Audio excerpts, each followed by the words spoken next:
I flew 22 hours from Mumbai to Los Angeles carrying handmade saris and my grandmother's gold jewelry, only to have my daughter Carmen whisper through gritted teeth, "Stay in the basement, Mama." Please. Just until the party's over. The guests were already arriving upstairs and I could hear mariachi music starting to play. That's when I realized I wasn't here to celebrate my baby girl's quinceañera.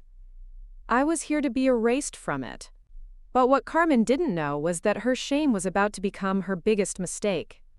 Before we jump back in, tell us where you're tuning in from, and if this story touches you, make sure you're subscribed, because tomorrow, I've saved something extra special for you. My name is Penelope Ward, though everyone back home in Mumbai calls me Penny. I'm 53 years old, and I've spent the last 15 years building a life between two worlds after my husband Roberto died in that car accident, when Carmen was just 3. Roberto was Mexican-American, the love of my life who I met during my graduate studies in California. When he passed, I made the hardest decision of my life. I took Carmen back to India to live with my family, thinking the support system would help us both heal.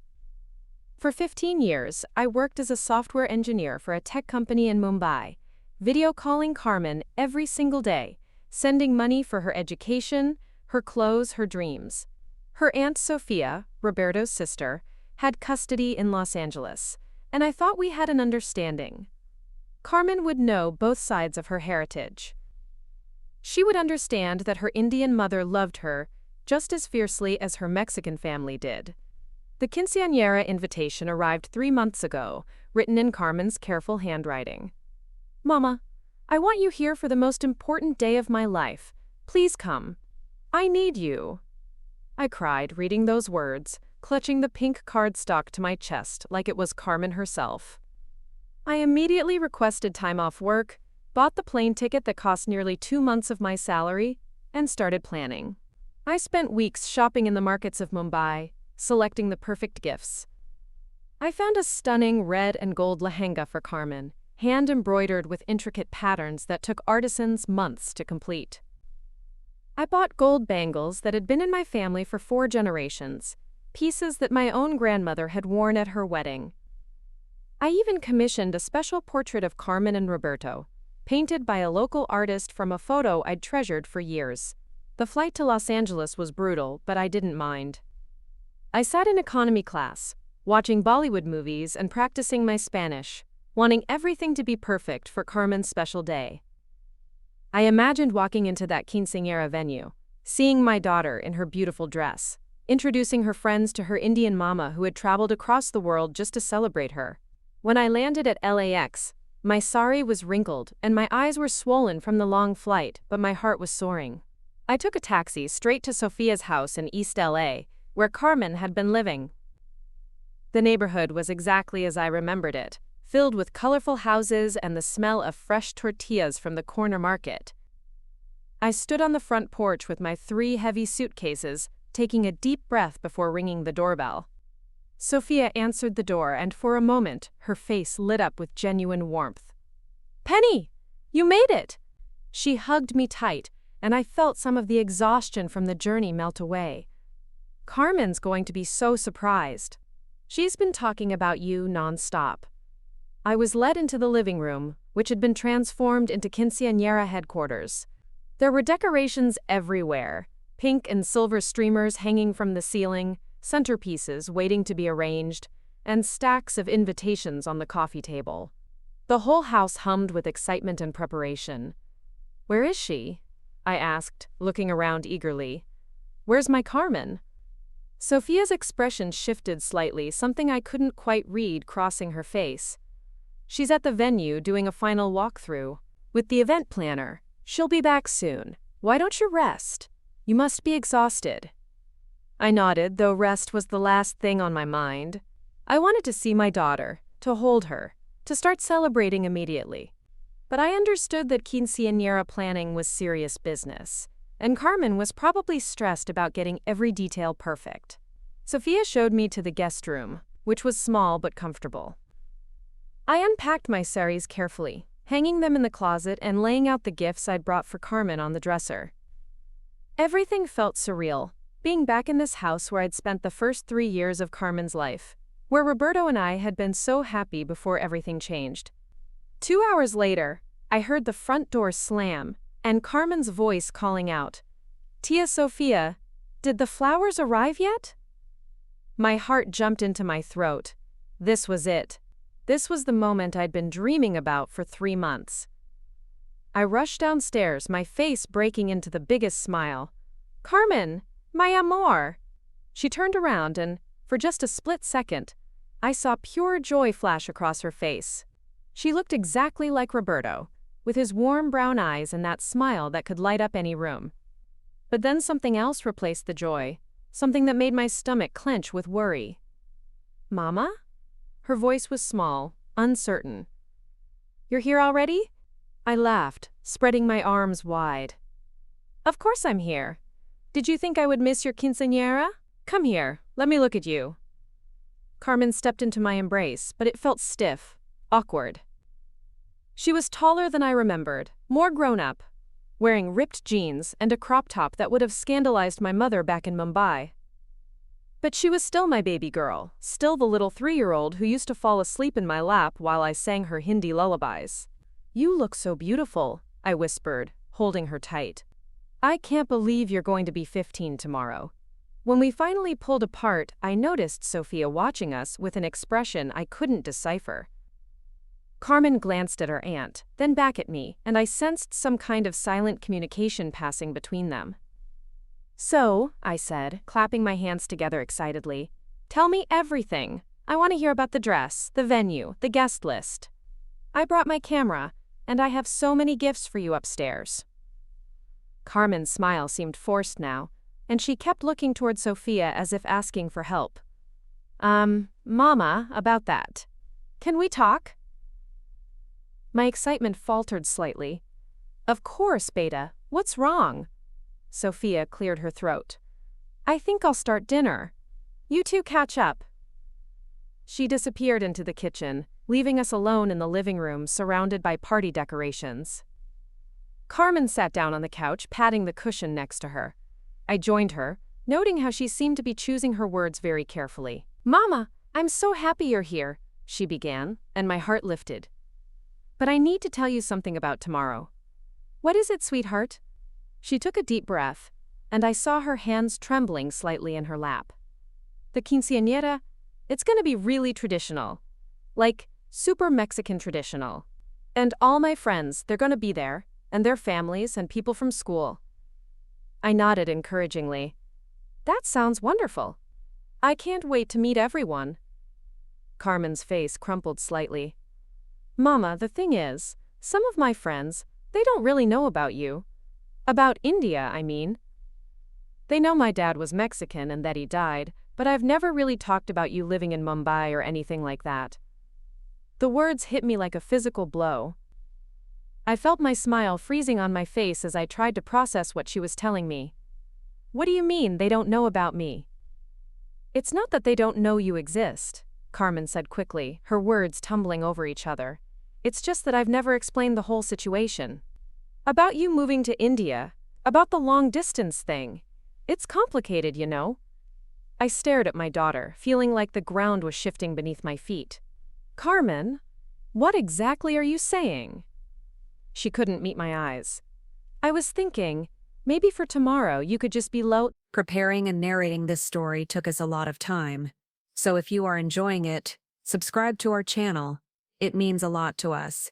Now, back to the story. Key? Like, not draw too much attention? I don't want people asking a bunch of questions about why you live so far away, or why you talk differently, or why you're wearing, those clothes." The room went silent except for the sound of Sofia chopping vegetables in the kitchen. I looked down at my cotton kurta and dupatta, the same style of clothes I'd been wearing since I was Carmen's age. Clothes that Roberto had always said made me look beautiful. Clothes that were as much a part of me as my own skin. "You're ashamed of me," I whispered, the words barely audible. "No," Carmen said immediately, reaching for my hand. "Mama, no. It's not like that at all. I just want tomorrow to be perfect. I've been planning this for 2 years, and everyone at school has been talking about it, and I just need everything to go smoothly. I pulled my hand away gently, my mind reeling. Carmen, I flew 22 hours to be here. I brought you gifts that have been in our family for generations. I used my savings to buy that plane ticket. Tears started forming in her eyes. I know, Mama, and I appreciate it so much. I really do. It's just that I've worked so hard to fit in here, to be normal, and if people start asking questions about why my mom lives in India and dresses like that and talks with an accent, it's going to be weird. Each word felt like a knife twisting in my chest. Fit in, be normal, dresses like that, talks with an accent. I was hearing my own daughter describe me like I was something to be hidden, something embarrassing. What are you asking me to do? I managed to say. Carmen wiped her eyes with the back of her hand. Maybe you could just stay here tomorrow? Sofia could live stream the ceremony on her phone so you could watch. And then after all the guests leave, we could have our own private celebration. Just family. I sat there in stunned silence, trying to comprehend what was happening. My daughter, the little girl I'd sacrificed everything for, the child I'd moved across the world to provide for, was asking me to hide during the most important day of her life because she was embarrassed by who I was. You want me to stay home while you celebrate your quinceañera? I said slowly, making sure I understood correctly. It's not that I want you to, Carmen said, her voice breaking. It's just that it would be easier, less complicated. And we can still celebrate together. Just us. Sofia appeared in the doorway, and I could tell from her expression that she'd been listening. Dinner's ready, she said quietly, her eyes darting between Carmen and me. I stood up slowly, my legs feeling unsteady. I think I need some air. I walked outside into the warm Los Angeles evening, leaving behind the sound of Carmen calling my name. The street was quiet, lined with small houses where families were probably sitting down to dinner together, where children didn't have to choose between their heritage and their social status. I pulled out my phone and called my sister Priya in Mumbai, even though it was the middle of the night there. Penny? She answered groggily. Is everything okay? How's the quinceañera? She doesn't want me there, I whispered, my voice cracking. She's ashamed of me, Priya. My own daughter is ashamed of her mother. I could hear Priya sitting up in bed, instantly alert. What do you mean, what happened? I told her everything, from Carmen's stiff hug to her request that I stay hidden during the party. By the end, I was crying so hard I could barely speak. Oh, Penny, Priya said softly, I'm so sorry. Do you want to come home? I can book you a flight right now. Part of me wanted to say yes, to run back to Mumbai, where people knew and loved me for exactly who I was. But another part of me, the part that had been fighting for my relationship with Carmen for 15 years, wasn't ready to give up. No, I said, wiping my eyes. I didn't come this far to run away. I just don't know what to do. What does your heart tell you? Priya asked. I looked back at the house, where warm light spilled from the windows, and I could see Carmen and Sofia talking intensely at the dinner table. My heart told me that something was very wrong here, that this wasn't just teenage embarrassment or quinceañera stress. This felt deeper, more calculated. I think there's more to this story, I said. I think I need to understand what's really going on here. After hanging up with Priya, I walked around the block several times, trying to clear my head and figure out my next move.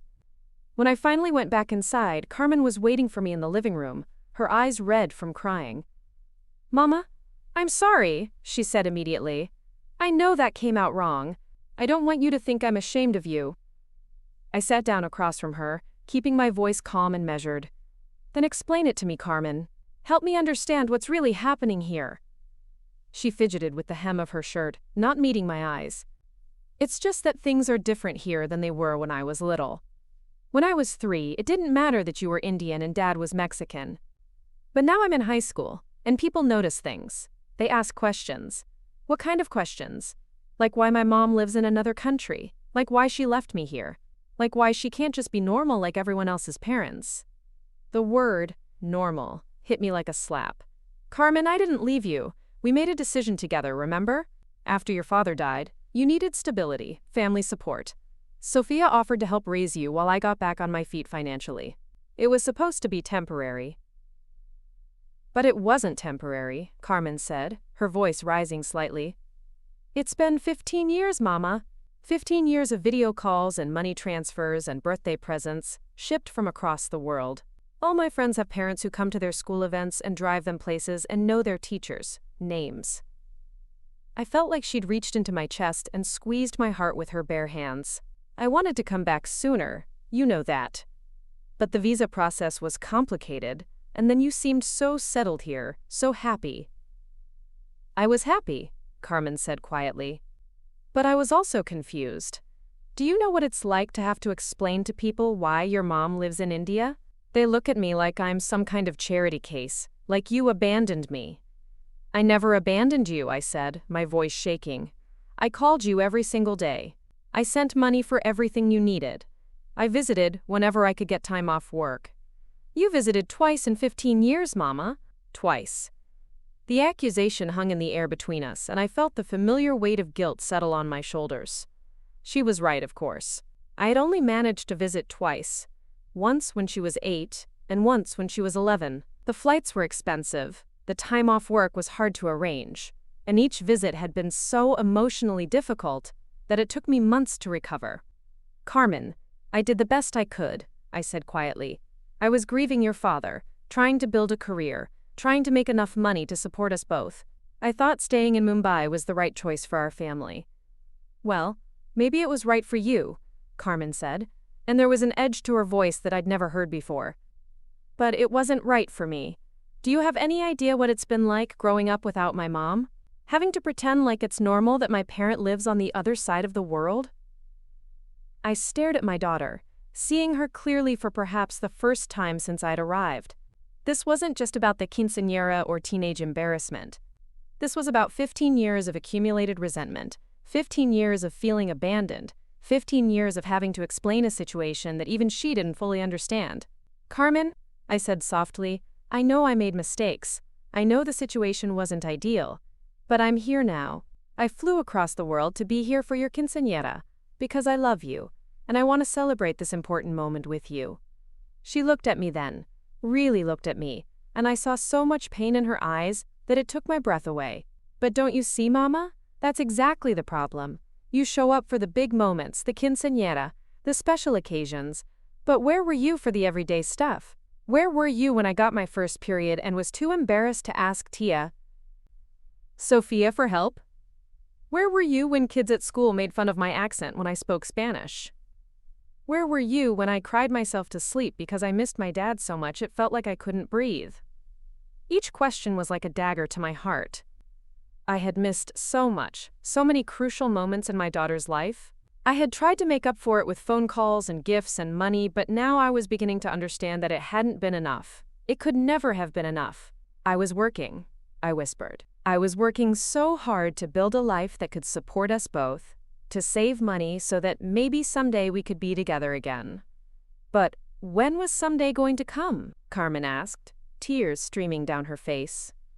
When I graduated high school? When I got married? When I had kids of my own? At what point were you going to stop living your life in India and start being my mom again? The question hit me with devastating clarity because I realized I didn't have a good answer. Somewhere along the way, the temporary arrangement had become permanent, and I had gotten comfortable with loving my daughter from a distance. It was easier in some ways, less complicated. I could be the perfect mother over video calls, sending money and gifts and encouragement without having to deal with the messy day-to-day reality of parenting a teenager. I don't know, I admitted, and the honesty of it felt like ripping off a bandage.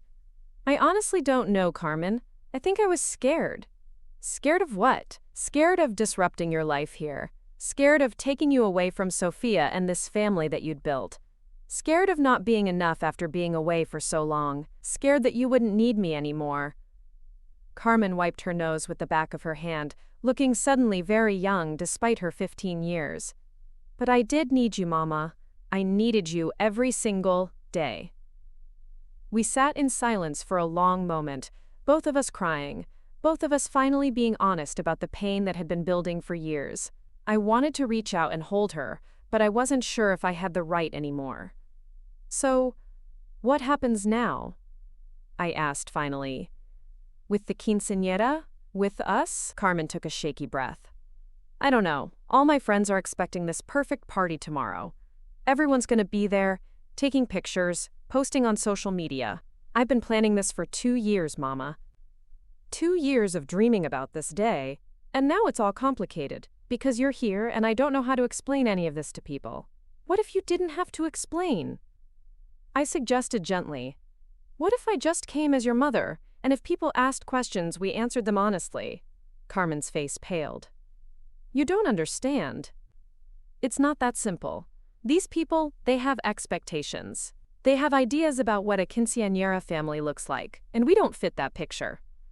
Since when do you care so much about what other people think? Since I started living in this world without you, Carmen snapped, then immediately looked sorry for raising her voice. I'm sorry, I didn't mean to yell. It's just that you don't understand what it's been like. I've had to create a whole identity here, a whole story about who I am and where I come from. And now you, showing up in your Indian clothes with your Indian accent, is going to shatter all of that. I felt something cold settle in my stomach. Carmen, what story did you tell people about me? She wouldn't meet my eyes.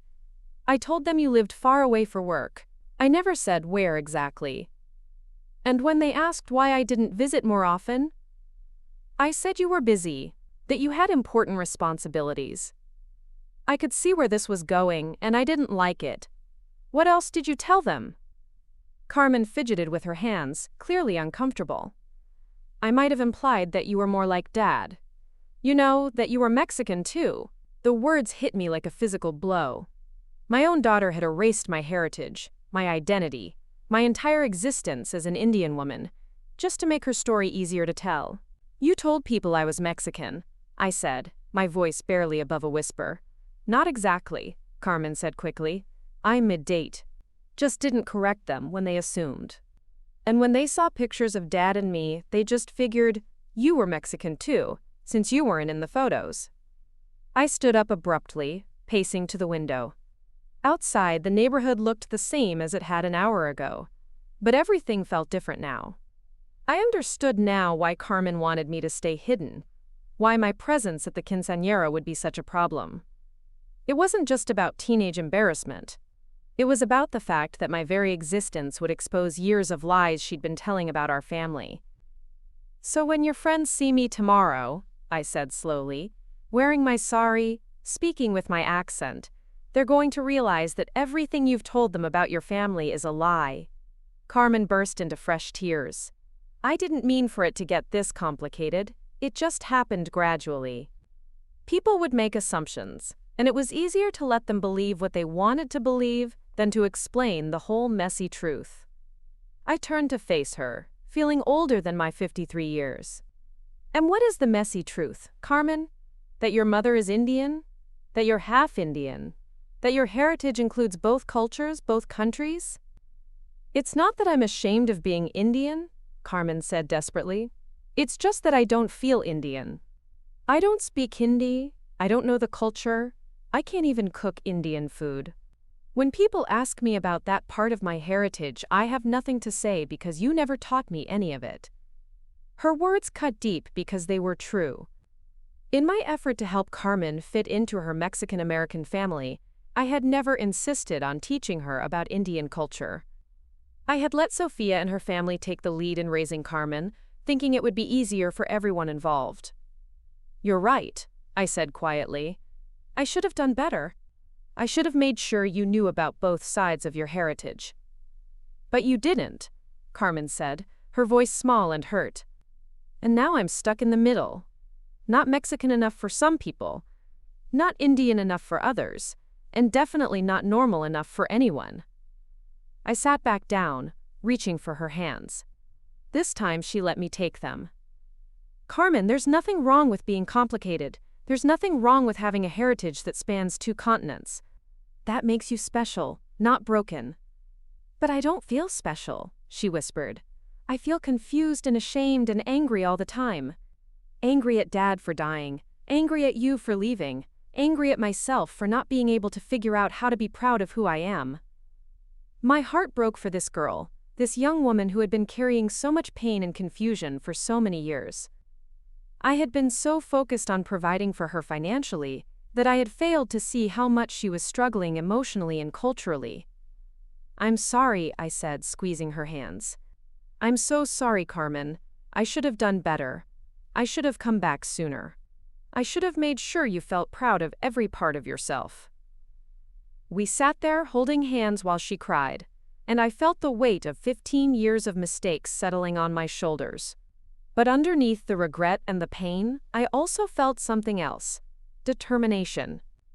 I wasn't ready to give up on my relationship with my daughter, and I wasn't ready to let her give up on herself. "Carmen," I said softly, "what if tomorrow we told the truth? What if we showed people that families can be complicated and beautiful at the same time? What if we let them see that being multicultural isn't something to hide, but something to celebrate?" She looked up at me with red, swollen eyes. "What if they judge us? What if they think we're weird?" "Then they're not the kind of people whose opinions matter," I said firmly. "The people who love you will love you no matter what. And the people who don't aren't worth worrying about." Carmen was quiet for a long moment, considering my words. Finally, she said, "I'm scared, Mama. I've been pretending to be someone else for so long, I don't know how to be myself anymore." "Then we'll figure it out together," I promised. "Starting tomorrow." But even as I said the words, I could see the conflict in Carmen's eyes. She wanted to believe me, wanted to be brave, but the fear was stronger. And as the evening wore on, I began to realize that tomorrow's quinceañera was going to be more complicated than either of us could imagine. That night, I barely slept. I lay in the guest room, staring at the ceiling, listening to the sounds of Sofia's house settling around me. Every few hours, I could hear Carmen moving around, going to the bathroom, getting water from the kitchen. She wasn't sleeping either. The conversation we'd had replayed in my mind over and over, each painful revelation cutting deeper than the last. Around 3 in the morning, I heard voices coming from downstairs. I crept to the top of the stairs and listened, recognizing Carmen's voice mixed with Sofia's. They were talking in hushed Spanish, too quiet for me to make out the words. But the tone was urgent, almost conspiratorial. I caught fragments here and there. "Problema. Complicado. No entiende. Problem. Complicated. She doesn't understand." I retreated to my room, a sick feeling growing in my stomach. There was clearly more to this situation than Carmen's teenage embarrassment. Something was being planned, discussed, decided without my input. I thought about the invitation Carmen had sent me, how excited and genuine it had seemed. Now I wondered if she had even wanted me to come at all, or if there had been pressure from someone else. The next morning, I woke up early and found Sofia in the kitchen, already dressed and bustling around with nervous energy. The quinceañera was scheduled for 6 in the evening, which meant we had the entire day to get ready. Or rather, Carmen had the entire day to get ready, while I figured out what role I was supposed to play in all of this. "Buenos dias, Penny," Sofia said, not quite meeting my eyes. "Coffee?" "Please," I said, settling at the kitchen table. "Sofia, can we talk?" She poured 2 cups of coffee and sat across from me, her hands wrapped around her mug like she needed the warmth. Sofia was Roberto's younger sister, only 45 now, but she looked tired in a way that went deeper than just quinceañera stress. "I heard you and Carmen talking last night," I said gently. "Is there something I should know about today?" Sofia's shoulders sagged slightly. "Penny, this is difficult for all of us. Carmen has been so excited about this quinceañera, planning every detail for 2 years. She invited everyone from school, all the neighbors, people from church. It's going to be the biggest party this family has thrown since Roberto's funeral. And I'm going to ruin it somehow?" Sofia sighed deeply. "It's not that you'll ruin it. It's just that Carmen has created certain expectations with her friends. About our family, about her background. When she talks about you, she doesn't mention India, or the fact that you live there. She talks about you like you're just away for work, like you're coming back soon." My coffee suddenly tasted bitter. She's been lying about me for years. Not lying exactly, Sofia said carefully. More like omitting certain details. And now, with all her friends coming tonight, with their families, with everyone taking pictures that will go on social media, she's worried about how to explain the discrepancies.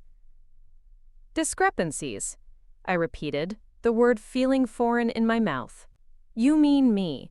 My appearance, my accent, my heritage. I'm a discrepancy in my own daughter's life. Sofia reached across the table and squeezed my hand. You know I don't see it that way. Roberto loved you exactly as you are. He was so proud of your culture, your strength, everything that made you unique. But Carmen, she's been trying so hard to fit in here. And teenage girls, they can be cruel about differences.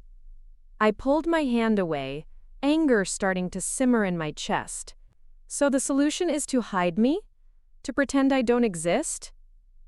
Carmen doesn't want to hide you, Sofia said quickly. She just wants tonight to go smoothly. Maybe if you could dress a little more, I don't know, casually? And maybe not mention India too much? Just for tonight? I stared at Sofia, hardly believing what I was hearing. You want me to pretend to be someone I'm not at my own daughter's quinceañera? Just for a few hours, Sofia pleaded. After tonight, you and Carmen can work out all the complicated stuff. But this party, it's so important to her. She's worked so hard, saved all her babysitting money to help pay for it. Please, Penny. Just this once. I stood up abruptly, my chair scraping against the floor. Where is Carmen now? She went to get her hair done. She'll be at the salon until noon. Then she has to be at the venue early for pictures. Perfect. I had the whole morning to think about this impossible situation. I went back upstairs and opened my suitcase, looking at the clothes I'd brought. 3 beautiful saris in silk and cotton, each one chosen carefully for different parts of the celebration. A few Western outfits I wore to work in Mumbai. And tucked at the bottom, the red and gold lehenga I'd bought for Carmen, along with all the jewelry and gifts. I pulled out my phone and called Priya again, needing to hear a familiar voice. How are you holding up? She asked immediately. It's worse than I thought, I said, and told her about the conversation with Sofia, about Carmen's years of omitting her Indian heritage, about the pressure to pretend to be someone else for the quinceañera. Penny, this is insane, Priya said when I finished. You are her mother. You traveled halfway around the world to celebrate with her. You don't owe anyone an apology for who you are. But what if I really do ruin her party? What if, showing up as myself, embarrasses her in front of all her friends and ruins this day she's been planning for 2 years? Then that's her problem, not yours, Priya said firmly. Penny, listen to me. You have spent 15 years making sacrifices for that girl. You left your home. You worked yourself to exhaustion. You sent every extra rupee you earned to support her dreams. And now she wants you to sacrifice your identity too? No. Absolutely not. But she's so young, I said weakly. She's confused about her identity, about where she belongs. Maybe I should just do what they're asking, just this once. And what message does that send to her? Priya demanded. That being Indian is something to be ashamed of? That her mother's heritage is something to hide? Penny, you're not just fighting for yourself here. You're fighting for every part of Carmen that she's been taught to reject. After hanging up with Priya, I sat on the edge of the bed and really thought about what I wanted to do. Part of me understood Carmen's position. She was 15, desperate to fit in, and having your mother show up looking obviously foreign at your quinceañera would definitely complicate her social dynamics. But another part of me was furious at the idea that I should have to hide who I was, especially at such an important family celebration. I decided to go for a walk, to see the neighborhood where Carmen had grown up, to understand better the world she was living in. I walked past the local high school, a sprawling complex with manicured lawns and a parking lot full of expensive cars. This was clearly an affluent area, and I wondered if Carmen felt pressure to keep up appearances in ways I hadn't understood. At the corner market, I stopped to buy some water and ended up chatting with the elderly Mexican woman behind the counter. When she heard my accent, she asked where I was from. India? I said. Mumbai. Her face lit up. How wonderful! My grandson is studying computer science, and he's fascinated by the tech industry in India. Are you here visiting family? My daughter, I said. She's having her quinceañera tonight. Oh, how exciting! What a blessing to have family from so far away come to celebrate. Your daughter must be so proud to have such a worldly mother. I left the market feeling even more confused. This woman had reacted to my heritage with curiosity and excitement, not judgment or confusion. Maybe Carmen's fears about people's reactions were overblown, or maybe she'd been hanging around the wrong kind of people.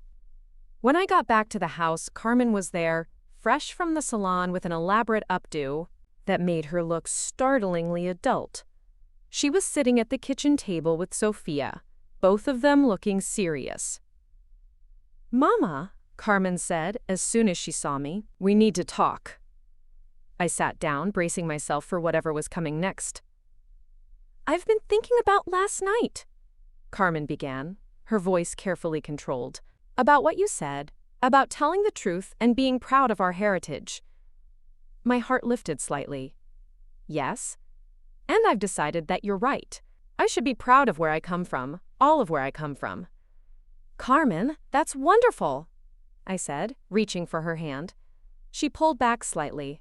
But I also think that tonight isn't the right time to have that conversation with everyone. This party, it's not just about me. It's about our whole family, about honoring the tradition, about celebrating in the way our community expects. My stomach sank. What are you saying? Sofia cleared her throat. We've been talking, and we think there might be a compromise. You could come to the party, but maybe stay in the background? Let Carmen have her moment without having to field a lot of questions about family history? Stay in the background, I repeated slowly, at my own daughter's quinceañera.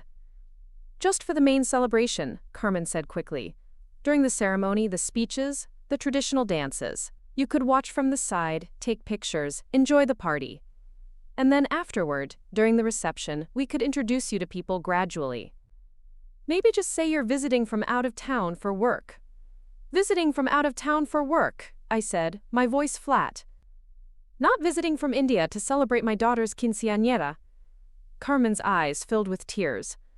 Mama, please, I know it's not ideal, but it's just for one night. After tonight, I promise we'll work on everything else. I'll tell my friends the truth about our family, about your culture, about India, but tonight is so important to me. I looked back and forth between Carmen and Sofia, seeing the pleading in their eyes, the desperation for me to just go along with this plan. Part of me wanted to give in, to avoid conflict, to let Carmen have her perfect quinceañera even if it meant erasing myself from it. But then I thought about Priya's words, about the message I would be sending to Carmen if I agreed to hide who I was. I thought about Roberto, who had fallen in love with me precisely because I was Indian, because I brought a different perspective and culture into his life. I thought about my grandmother's jewelry sitting upstairs, pieces that had been worn by strong Indian women for generations. No, I said quietly. Carmen's face went white. What? No, I won't pretend to be someone I'm not. I won't hide in the background of my own daughter's quinceañera. And I won't lie about who I am or where I come from. Sofia leaned forward urgently. Penny, please be reasonable. It's just one night.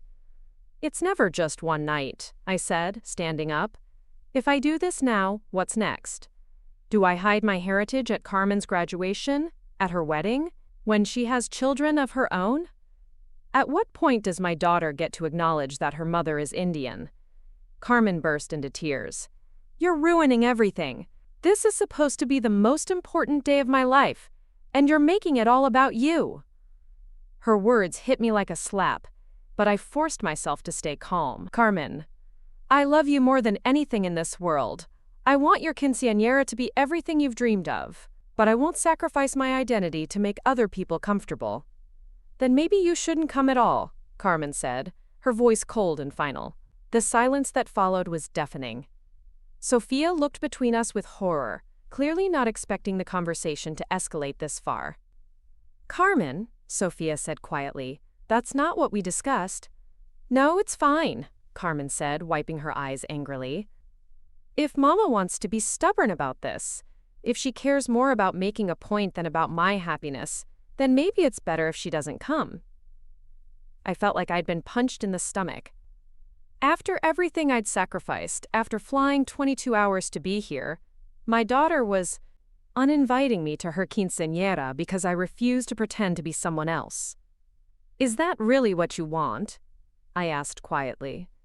Carmen lifted her chin defiantly. "Yes. I want you to stay home tonight. Sofia will take pictures for you and we can celebrate later, just us, when you're ready to be reasonable." I nodded slowly, feeling something inside me harden.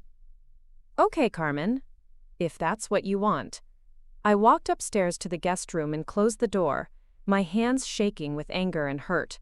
I could hear Carmen and Sofia talking frantically downstairs, their voices rising and falling in rapid Spanish.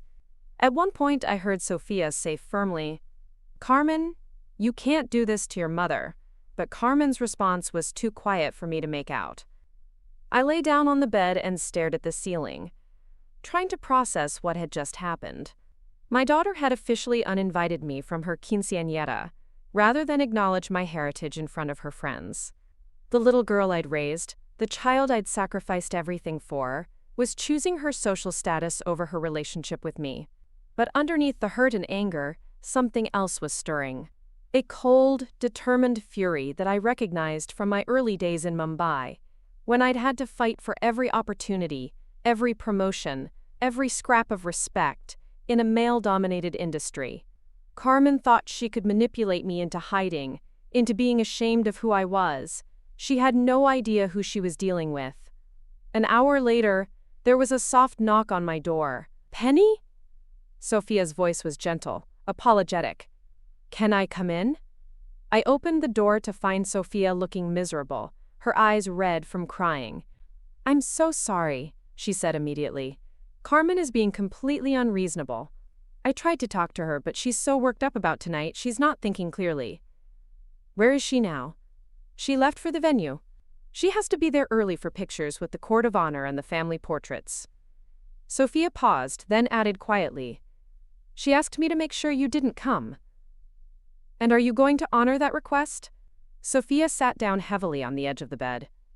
"Penny, I don't know what to do. On one hand, you're absolutely right. You shouldn't have to hide who you are, and Carmen is being incredibly selfish. On the other hand, she's been planning this party for 2 years, and if there's drama tonight, it will ruin everything. So you think I should stay home too.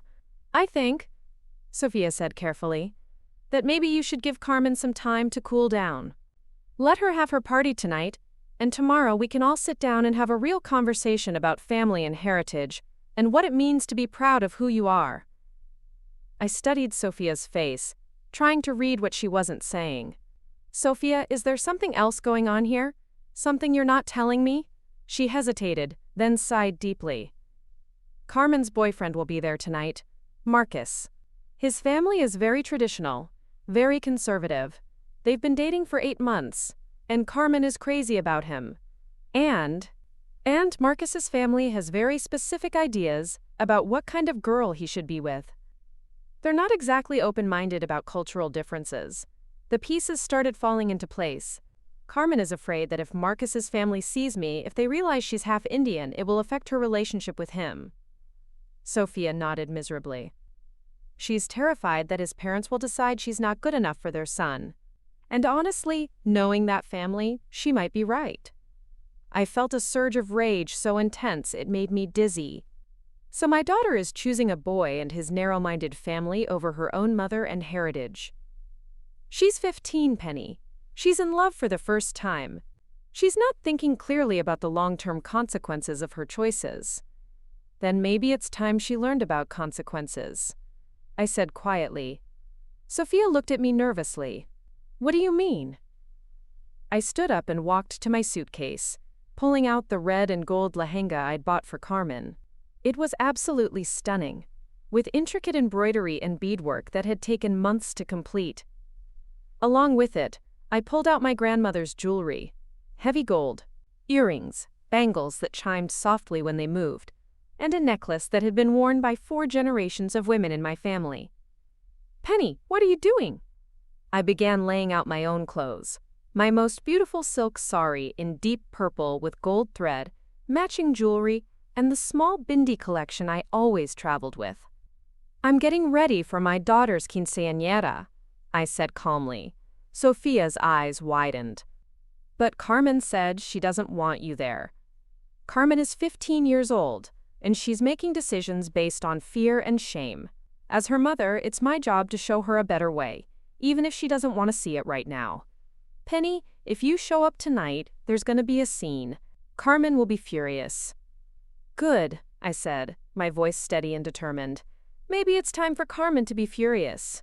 Maybe it's time for her to face the consequences of her choices and decide who she really wants to be. Sofia stood up, wringing her hands. I can't let you do this. It will ruin everything. I turned to face her, and something in my expression must have warned her not to push me further. Sofia, you can try to stop me, but you won't succeed. I am going to my daughter's quinceañera. I am going to wear my sari and my grandmother's jewelry. I am going to introduce myself to everyone as Carmen's Indian mother who flew from Mumbai to celebrate with her daughter. And if that makes people uncomfortable, that's their problem, not mine. What about Marcus's family? What if they really do judge Carmen for having an Indian mother? Then they're not the kind of people who deserve to be in Carmen's life, I said firmly. And if Marcus is the kind of boy who would judge Carmen for her heritage, then he's not good enough for her anyway. Sofia stared at me for a long moment, then slowly nodded. You know what? You're right. Carmen needs to learn that she can't go through life hiding parts of herself to make other people comfortable. Does that mean you'll support me tonight? Sofia took a deep breath. It means I won't try to stop you. But Penny, please be prepared for Carmen to be very angry with you. I've been dealing with angry teenagers my whole career, I said. I think I can handle my own daughter. As Sofia left the room, I began the process of getting ready for the quinceañera. I showered and styled my hair, taking my time with each step. I applied my makeup carefully, including a small, red bindi that marked me unmistakably as Indian. Then I began the elaborate process of draping my sari, making sure every fold was perfect. When I was finally dressed, I looked at myself in the mirror and felt a surge of pride. I looked beautiful, elegant, and completely unapologetically Indian. Roberto would have loved seeing me like this. He always said I was most beautiful when I was most myself. I packed Carmen's gifts in a decorative bag. The lehenga, the jewelry, and several smaller presents I'd brought from Mumbai. Then I called a taxi and prepared to crash my daughter's quinceañera. The venue was a beautiful banquet hall in the heart of East LA, decorated with pink and silver balloons and flowers. As my taxi pulled up, I could see guests arriving in their finest clothes, families laughing and taking pictures on the front steps. Through the windows, I could see the soft glow of fairy lights and the movement of people already inside. I paid the driver and stood on the sidewalk for a moment, gathering my courage. This was it. This was the moment where I chose to fight for my relationship with my daughter, even if she didn't want me to. I walked into the venue with my head held high, my sari flowing behind me like a banner. The hostess at the front desk looked confused when she saw me. "Excuse me, ma'am," she said politely. "Are you here for the Garcia quinceañera?" "Yes," I said clearly. "I'm Carmen's mother." Her eyes widened slightly as she took in my appearance, clearly not expecting the guest of honor's mother to be an Indian woman in traditional dress. But she recovered quickly and smiled professionally. "Of course. Right this way, please. The family is taking pictures in the main ballroom." As we walked through the hallway, I could hear mariachi music playing and the sound of laughter and conversation. My heart was pounding, but I felt strangely calm. Whatever happened next, I would face it with dignity. The hostess led me to the entrance of the main ballroom, where I could see Carmen posing for pictures with her court of honor. She looked absolutely stunning in a flowing pink gown, her hair styled in an elaborate updo with flowers. She was laughing at something one of her friends had said, looking happier and more carefree than I'd seen her since I arrived. "Carmen," the hostess called out, "your mother is here." The entire room went silent. Carmen turned toward the entrance, and when she saw me standing there in my sari, the color drained completely from her face. Her mouth fell open in shock, and for a moment, she looked like she couldn't breathe. "Mama," she whispered, her voice barely audible across the room. I walked toward her slowly, aware that every eye in the room was on me. The court of honor, a group of teenage boys and girls in formal wear, stared at me with unconcealed curiosity. The photographer lowered his camera, clearly sensing that this moment was too personal to capture. "Surprise, Beta," I said softly when I reached Carmen. "You look absolutely beautiful." Carmen's eyes filled with tears, but I couldn't tell if they were tears of joy or horror. She glanced around the room at all the staring faces, then back at me. "What are you doing here?" she asked, her voice tight with panic. "I told you not to come." "You're my daughter," I said simply, "and this is your quinceañera. There's nowhere else in the world I would rather be." Before Carmen could respond, Sofia appeared at my elbow. She had clearly been trying to intercept me before I reached the main ballroom. But she was too late. "Penny," she said under her breath, "maybe we should talk privately." "No," I said firmly, loud enough for everyone in the room to hear. "I've spent 15 years talking privately, loving my daughter from a distance, hiding in the background of her life. Tonight I'm here as her mother, and I'm not hiding anymore." The tension in the room was palpable. Carmen's friends were whispering among themselves, clearly confused by this unexpected development. An older couple who must have been Marcus's parents were staring at me with barely concealed disapproval.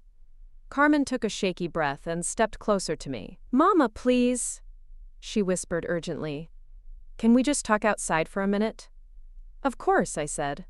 "But first, I have something for you." I pulled out the bag of gifts and handed Carmen the first box. She opened it with trembling hands, and when she saw the red and gold lehenga inside, she gasped. "It belonged to your great-grandmother," I said clearly, making sure everyone could hear. "And her grandmother before that. It's been worn by 5 generations of strong Indian women in our family. I thought you might like to have it for your special day." Carmen stared at the lehenga, tears streaming down her face. Around us, people were murmuring, trying to piece together what was happening. "Thank you," Carmen whispered. "It's beautiful." "Just like you," I said, reaching out to touch her face gently. "Just like every part of you, including the parts you've been taught to hide." And that's when I heard a voice from across the room, loud and disapproving. "What exactly is going on here?" The voice belonged to a tall, stern-looking man in an expensive suit who was clearly used to commanding attention. His wife stood beside him, equally imposing, her lips pressed into a thin line of disapproval. I didn't need an introduction to know these were Marcus's parents. "I'm sorry," the man continued, striding toward us with authority, "but I think there's been some confusion. This is supposed to be Carmen's quinceañera, not some kind of cultural exhibition." The room went dead silent. Even the mariachi band seemed to pause between songs, as if sensing the tension that had suddenly filled the air. Carmen looked like she wanted to disappear into the floor, her face cycling between mortification and panic. "There's no confusion," I said calmly, turning to face the man directly. "I'm Penelope Ward, Carmen's mother, and you are?" "Richard Vega," he said coldly, not offering his hand. "Marcus's father. I think perhaps you're at the wrong party." I felt something dangerous spark in my chest. "I assure you, Mr. Vega, I'm exactly where I belong. At my daughter's quinceañera." His wife stepped forward, her voice dripping with false sweetness. "Of course, dear. But surely you can understand our confusion. When Marcus told us about Carmen's family, he mentioned her Mexican heritage. He never said anything about this." She gestured vaguely at my sari, as if I were wearing a costume rather than traditional clothing from my culture. Around us, I could see other guests craning their necks to watch the drama unfold, phones already being pulled out to record whatever was about to happen. "This," I said, keeping my voice steady despite the rage building inside me, "is what Indian women wear to celebrate important occasions. Carmen is half Indian, which makes her heritage beautifully diverse, not something to be hidden or apologized for." Carmen made a small, strangled sound beside me, "Mama, please," she whispered. "Let's just go outside and talk." But Richard Vega wasn't done.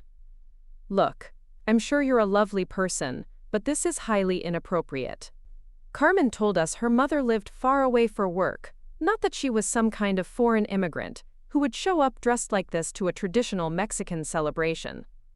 The word, foreign, hit me like a slap. I was suddenly transported back to my early days in Mumbai, when male colleagues would dismiss my ideas simply because I was a woman, when clients would ask to speak to a savvy, real engineer instead of me. I had fought those battles and won, carving out a successful career despite every obstacle thrown in my way. I wasn't about to be intimidated by some narrow-minded man at my own daughter's party. "Mr. Vega," I said, my voice gaining steel, "I am not foreign. I am Carmen's mother. I am a software engineer who has built a successful career in one of the world's most competitive industries. I am a woman who has raised money to support this family for 15 years. And I am someone who will not be spoken to with disrespect at my own daughter's celebration." The room was so quiet I could hear my own heartbeat. Marcus appeared at his father's side, looking mortified by his parents' behavior. He was a nice-looking boy, probably 17, with kind eyes that kept darting apologetically between Carmen and me. "Dad," Marcus said quietly, "maybe we should just—" "Marcus, stay out of this," his mother snapped. "Your father and I have every right to be concerned about the kind of family our son is getting involved with." That's when Carmen finally found her voice. "Mrs. Vega," she said, her tone surprisingly firm despite her obvious distress. "My mother flew 22 hours to be here tonight. She's one of the most accomplished women I know, and she deserves your respect." I felt a surge of pride at Carmen's words, even though I could see the internal struggle playing out on her face. She was caught between defending me and maintaining the image she'd carefully constructed for Marcus's family. Richard Vega laughed dismissively. "Accomplished? She abandoned her child to live on the other side of the world. What kind of mother does that?" The accusation hit me like a physical blow, but before I could respond, Sofia stepped forward, her face flushed with anger. "How dare you?" Sofia said, her voice shaking. "Penny made incredible sacrifices to support Carmen after my brother died.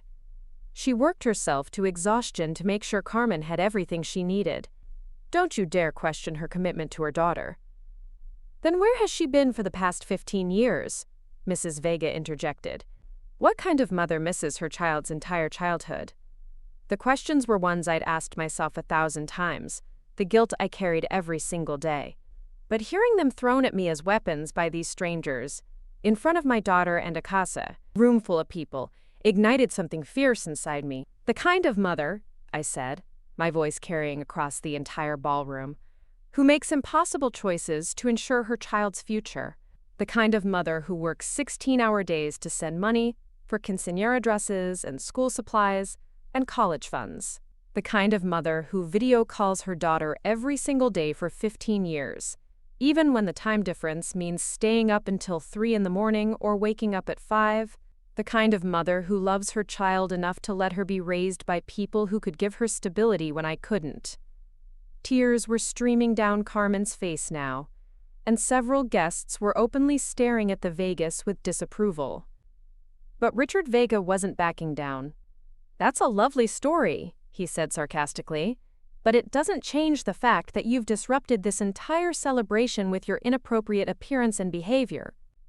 This is supposed to be a traditional Mexican quinceañera, not some multicultural circus." The words multicultural circus hung in the air like a toxic cloud. I saw several of the other guests exchange uncomfortable glances, clearly disapproving of the Vegas, blatant racism but unsure how to intervene. Marcus looked absolutely horrified by his parents' behavior. "Dad, please stop," he said desperately. "You're embarrassing everyone." "We're embarrassing everyone?" Mrs. Vegas snapped. "We're not the ones who showed up to a Mexican celebration dressed like we're from Bollywood." That's when something inside me snapped completely. I had endured 15 years of sacrifice, guilt, and loneliness. I had flown across the world to celebrate my daughter's quinceañera. I had been asked to hide, to lie, to pretend to be someone else. And now I was being insulted and demeaned by people who knew nothing about my life, my culture, or my love for my daughter. "You know what?" I said, my voice cutting through the tension like a blade. "You're absolutely right. This is supposed to be a traditional celebration, so let me tell you about traditions."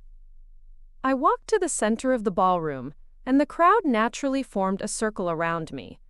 Carmen was watching with wide, terrified eyes, but I was beyond caring about her embarrassment now. "In India," I began, my voice carrying to every corner of the room, "we have a tradition called arti. It's a ceremony where we honor what is sacred, what is worthy of respect and celebration. Tonight I want to honor my daughter Carmen, who is celebrating becoming a woman in the Mexican tradition of her father's family." I reached into my bag and pulled out a small brass dia, an oil lamp that I always carried when traveling. I had planned to light it privately in Carmen's honor, but now felt like the perfect time for a public ceremony. "I also want to honor her Indian heritage," I continued, lighting the dia with a lighter from my purse. "The heritage that flows in her blood alongside her Mexican roots. The heritage that makes her not less Mexican, but more complete." The small flame flickered in the dim ballroom lighting, casting dancing shadows on the walls. Several guests pulled out their phones to record what was happening, clearly recognizing that they were witnessing something significant.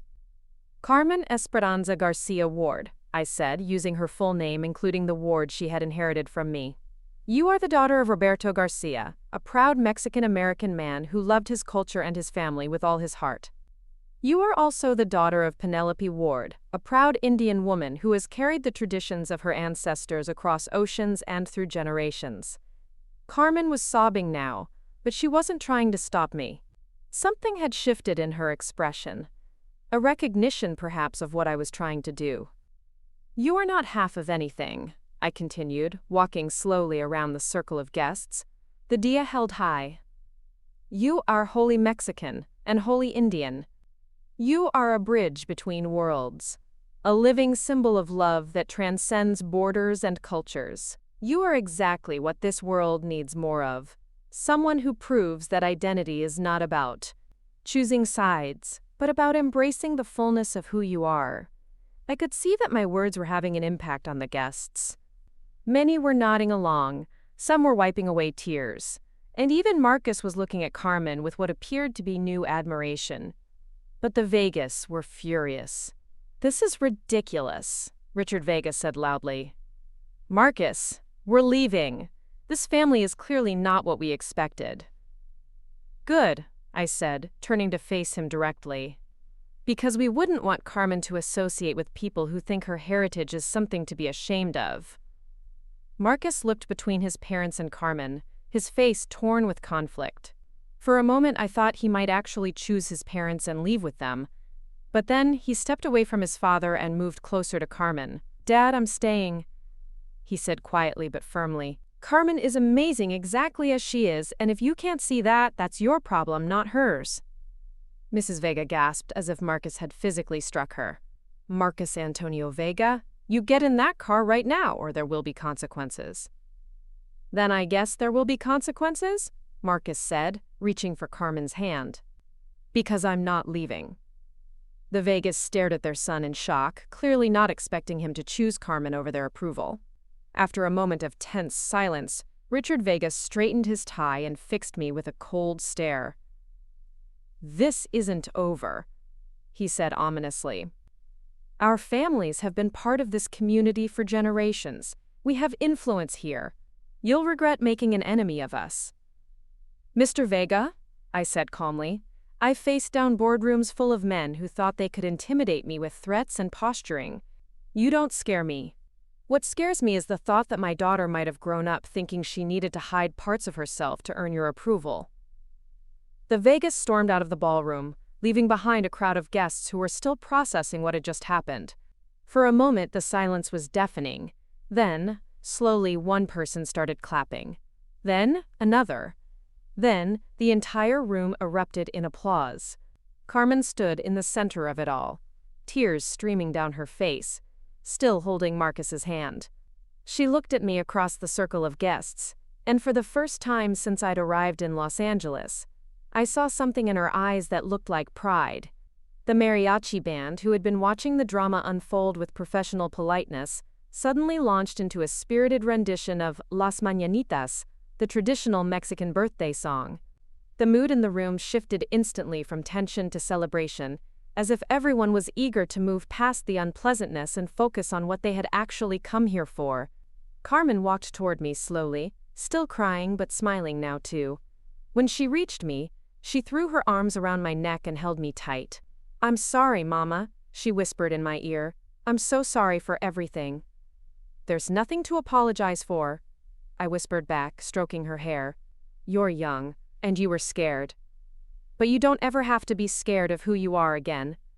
She pulled back to look at me, her makeup smeared but her eyes bright. "Will you teach me?" she asked. "About India, about our family, about all the things I should have learned years ago." "Beta," I said, using the Hindi endearment that Roberto used to tease me about. "We have the rest of our lives to learn together." The photographer approached us tentatively. "Excuse me," he said, "but would you like me to take some family photos? With everyone together?"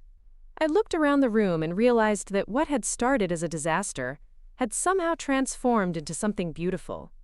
The guests were mingling and laughing, the music was playing, and Carmen was glowing with happiness. Marcus stood nearby, looking relieved and proud, while Sofia beamed at us both with tears in her eyes. "Yes," Carmen said firmly, "I want pictures of our whole family, all of us together." As we posed for photos, I caught glimpses of guests taking pictures with their phones, some of them posting to social media with captions I couldn't read but could imagine. By tomorrow, the story of Carmen's Quinceañera would be all over East LA. But for the first time since arriving, I didn't care what people would say. The formal part of the evening proceeded beautifully. Carmen performed the traditional waltz with her escort, received her crown and scepter from Sofia, and gave a speech thanking everyone for coming to celebrate with her. When it came time for her to thank her family, she looked directly at me. "I want to thank my tia Sofia for raising me with so much love, and for teaching me to be proud of my Mexican heritage," she said, her voice strong and clear. "And I want to thank my mother, Penelope Ward, who flew from Mumbai, India, to be here tonight. Mama, thank you for showing me that I don't have to choose between the different parts of who I am. Thank you for teaching me that love transcends borders, and that family is about more than geography." The applause was thunderous, and I felt tears streaming down my face as I watched my daughter, poised and confident, claiming her full identity in front of everyone who mattered to her. But the real surprise came during the gift-giving portion of the evening. Traditionally, quinceañera gifts are practical things for a young woman starting her adult life: jewelry, religious items, household goods. I had prepared my own gifts carefully, including a savings bond I'd purchased with money I'd been setting aside for years. Carmen opened my presents with ceremony, gasping appropriately at the lehenga and jewelry, holding up each piece for the guests to admire. But then she set everything aside and walked to the microphone. "Before we continue with the party," she said, "I have something I want to give to my mother." She nodded to Sofia, who disappeared briefly and returned with a wrapped package that clearly contained a framed item. Carmen took it and walked over to where I was sitting at the family table. "Mama," she said, "I've been working on this for months. I was going to give it to you privately, but after tonight I think everyone should see it." She handed me the package, and I unwrapped it with trembling hands. Inside was a beautiful collage of photographs, some I recognized and others I had never seen before. There were pictures of Roberto and me from our early days together, photos of Carmen as a baby that Sofia must have provided, screenshots from our video calls over the years, and in the center, a recent photo of Carmen wearing one of my old saris that Sofia must have kept. But it was the text around the images that made me cry. In Carmen's careful handwriting were quotes and memories. "My mama, who sings to me in Hindi and Spanish, the strongest woman I know. My bridge between two worlds. I am who I am because of where you come from." "Carmen," I breathed, "this is beautiful." "I made it because I realized something while I was planning this quinceañera," she said, her voice carrying across the room. "I realized that I've been so focused on trying to fit in that I forgot to appreciate what makes me special. I forgot that having a mother who lives in India, who speaks multiple languages, who built a career in technology, who represents a completely different culture, that's not something to hide. That's something to be proud of. The guests were listening intently, many of them clearly moved by Carmen's words. I also realized, Carmen continued, that I've been unfair to you, Mama. I've been so angry about you being far away that I never really understood why you stayed in Mumbai. But now I do. You stayed because you were building something important, not just for yourself but for our family. You stayed because you believed in creating opportunities and breaking barriers. You stayed because someone in our family needed to show that women like us can succeed anywhere in the world. I was crying too hard to respond, but I managed to stand up and hug Carmen again, this time in front of everyone, holding her tight while the room erupted in applause once more. There's one more thing, Carmen said when the clapping died down. Marcus and I have been talking, and we've decided something important. She looked over at Marcus, who nodded encouragingly. We want to learn Hindi together, Carmen announced. Marcus wants to understand both sides of my heritage, and I want to finally connect with the Indian side of my family. Mama, when I graduate high school next year, I want to come visit you in Mumbai. I want to meet my aunts and uncles and cousins. I want to see where you live and work. I want to understand the world that shaped you. The room fell silent again, but this time it was the silence of people witnessing something profound and beautiful. And, Carmen added with a shy smile, I want to learn how to cook Indian food so that when Marcus comes to family dinners, he can taste more than just Sofia's amazing tamales. The laughter that followed was warm and genuine, and I could see that even the guests who had been initially confused by my presence were now fully embracing the multicultural celebration that Carmen's Quinceañera had become. As the evening progressed, something magical happened. Instead of the traditional Quinceañera party that Carmen had originally planned, the celebration evolved into something unique and beautiful. The mariachi band learned to play Bollywood songs that I hummed for them. Several guests asked me to teach them basic Hindi phrases. The dance floor became a fusion of cumbia, salsa, and bhangra moves that had everyone laughing and trying new steps. Marcus's younger sister, who had stayed behind when her parents left, became fascinated with the henna designs on my hands and begged me to draw some on hers. Soon there was a line of teenage girls waiting for temporary henna tattoos, chattering excitedly about the intricate patterns and their meanings. This is the most interesting quinceañera I've ever been to, one of the mothers told me as she watched her daughter learning a traditional Indian dance from Carmen. Usually these parties are all the same, but this feels special, educational, like we're all learning something new. That's what happens when cultures meet with respect, instead of fear, I replied. Beautiful things are created. But the most meaningful moment came near the end of the evening, when the party had wound down and only family and close friends remained. Carmen approached me with a serious expression, holding something behind her back. Mama, she said, there's one more thing I need to give you tonight. She pulled out a legal-sized envelope and handed it to me. Inside, I found documents that made my heart stop.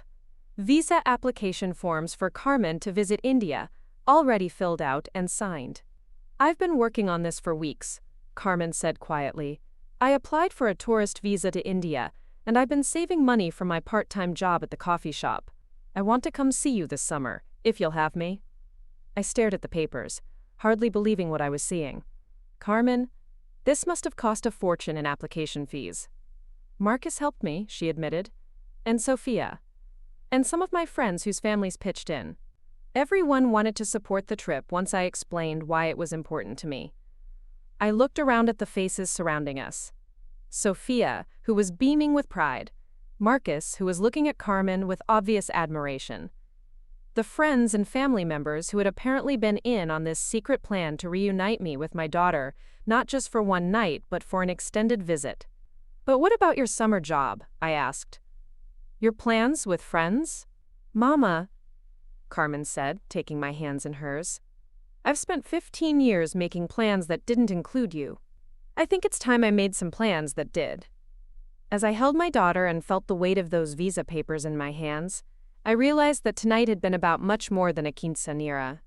It had been about a family finding its way back to each other, about a young woman learning to embrace all the parts of herself, and about the power of love to overcome fear and shame. The Vegas had tried to make me feel small, foreign, unwelcome. They had wanted to use my heritage as a weapon against my daughter's happiness. But instead, their bigotry had backfired spectacularly. It had forced Carmen to choose, publicly and definitively, between shame and pride, and she had chosen pride. As we cleaned up the ballroom and gathered the gifts and decorations, I marveled at how different this night had turned out from what anyone had expected. Carmen's quinceañera had become a celebration not just of her transition to womanhood, but of her decision to claim her full identity as a proud Mexican-Indian-American young woman. "Mama," Carmen said as we loaded the car with leftover decorations and gifts, "are you disappointed that the quinceañera wasn't more traditional?" I looked at my daughter, radiant in her pink gown, her hair still perfect despite hours of dancing and celebration. I thought about the mariachi band playing Hindi songs, the teenagers with henna on their hands, the fusion of cultures that had made this night unlike any other quinceañera in East LA history. "Beta," I said, "tonight was the most traditional celebration I've ever attended." "What do you mean?" "Because tradition isn't about following a script or doing things exactly the way they've always been done," I explained. "Real tradition is about honoring what matters most: family, love, heritage, and the courage to be authentically yourself. Tonight, you honored all of those things." Carmen smiled, but then her expression grew more serious. "Mama, what do you think is going to happen with the Vegas?" Mr. Vega seemed really angry when he left. I had been wondering the same thing. Richard Vega's parting threat had sounded ominous, and I suspected that a man like him wouldn't take public humiliation lightly. But I also knew that sometimes standing up to bullies meant accepting that there would be consequences. "I don't know," I said honestly, "but whatever happens, we'll face it together. All of us." Sofia, who had been listening to our conversation, nodded firmly. "The Vega family might have influence in some circles, but they don't represent everyone in this community. Most people here tonight saw exactly what kind of people they really are. And besides," Marcus added, appearing at Carmen's side, "I'm not going anywhere. My parents can disapprove all they want, but I'm 17 years old, and I get to choose who I date. I choose Carmen, all of her, including the parts my parents are too narrow-minded to appreciate." As we drove home through the quiet streets of East LA, I felt a complex mix of emotions: exhaustion from the long day and the emotional intensity of the evening. Relief that Carmen and I had finally worked through years of misunderstanding and distance. Pride in watching my daughter find her courage and claim her identity. And underneath it all, a lingering worry about what the Vegas might do to retaliate. But for the first time since arriving in Los Angeles, I felt hopeful about the future. Carmen and I had a long way to go to fully repair our relationship, but tonight had been a crucial first step. She was coming to visit me in Mumbai. She wanted to learn about her Indian heritage. She was proud to be my daughter. As we pulled into Sofia's driveway, I noticed a car parked across the street that I didn't recognize. When we got out to unload the gifts and decorations, the car's headlights suddenly turned on, momentarily blinding us. "Who is that?" Carmen asked nervously. The car drove away before we could get a good look at it, but something about the situation felt deliberate, like someone had been watching and waiting for us to come home. "Probably just someone turning around," Sofia said, but her voice sounded uncertain. As we carried everything inside, I couldn't shake the feeling that the Vegas threat had been more than just angry words. Tomorrow would bring new challenges, but tonight had proven that our family was stronger than I had dared to hope. Whatever came next, we would face it together. The next morning, I woke up to the sound of Carmen's phone, buzzing incessantly on the nightstand. She had fallen asleep in my room after we'd stayed up talking until nearly dawn, both of us emotionally drained but somehow closer than we'd been in years. The constant notifications finally roused her from sleep. "What time is it?" Carmen mumbled, reaching for her phone with bleary eyes. "Almost 10, I said, stretching and feeling the soreness in my back from sleeping in an unfamiliar bed. "Looks like someone's trying to reach you," Carmen's expression shifted from sleepy confusion to wide-eyed alarm as she scrolled through her notifications. "Mama," she said, her voice tight with worry, "we have a problem." She handed me the phone, and I felt my stomach drop as I read the messages flooding her screen. They were from classmates, friends, and even people she barely knew, all forwarding the same screenshots and videos from social media. Someone had recorded large portions of last night's confrontation and posted them online with captions that painted the entire situation in the worst possible light. "Look at this one," Carmen said, pointing to a video that had been viewed over 10,000 times already. The caption read, "Crazy Indian woman crashes Mexican quinceañera, causes huge scene, family drama gets out of control. Hashtag cultural appropriation, hashtag drama, #quinceañera." I watched the edited clip with growing horror. Whoever had posted it had carefully selected moments that made me look aggressive and unreasonable, while completely omitting the vaguest racist comments. The video started with me walking into the ballroom in my sari, then jumped to me performing the arti ceremony, making it appear as though I had barged in and immediately began some kind of strange ritual. The Vegas were nowhere to be seen in this version of events. "There are more," Carmen said, her hands shaking as she scrolled. "Someone posted pictures of you lighting the dia with a caption about inappropriate religious displays at Christian celebrations. Another person shared the photos of us hugging and said you were emotionally manipulating me in front of everyone." I felt sick to my stomach. Social media had transformed what I thought was a beautiful moment of cultural pride into something ugly and sensationalized. Worse, the comments on these posts were vicious. People who had never met me or Carmen were weighing in with opinions about my parenting, my appearance, my right to be at my own daughter's quinceañera. "The worst part," Carmen continued, "is that 3 different people have shared these posts with the hashtag #deporter. They're saying you don't belong in this country and that you ruined a sacred Mexican tradition." I sat up slowly, the reality of our situation sinking in. This wasn't just social media drama. This was a coordinated attack designed to shame Carmen and isolate our family from the community. The videos and photos had been edited specifically to remove any context that would explain my behavior or reveal the Vegas bigotry. "Carmen," I said carefully, "who do you think posted these originally?" She was quiet for a moment, then said reluctantly, "The first video was posted by an account called East LA Community. It doesn't have a real name attached, but based on the video quality and the angles, it had to be someone who was right there in the ballroom. Someone who wanted to record everything for a specific purpose," I said grimly. "This wasn't random social media posting, this was planned." Sofia appeared in the doorway, her face pale and drawn. "You need to see the news," she said quietly. We followed her downstairs to the living room, where the local morning news was playing on the television. My heart sank as I saw the headline scrolling across the bottom of the screen: "Cultural Clash at East LA Quinceañera Sparks Community Debate." The news anchor, a polished woman with perfect hair and a sympathetic expression, was interviewing someone via satellite. When the camera switched to show the remote guest, I felt my blood run cold. It was Richard Vega, sitting in what appeared to be his law office, looking grave and professional. "This is really about respect for tradition and community values," Vega was saying, his voice smooth and reasonable.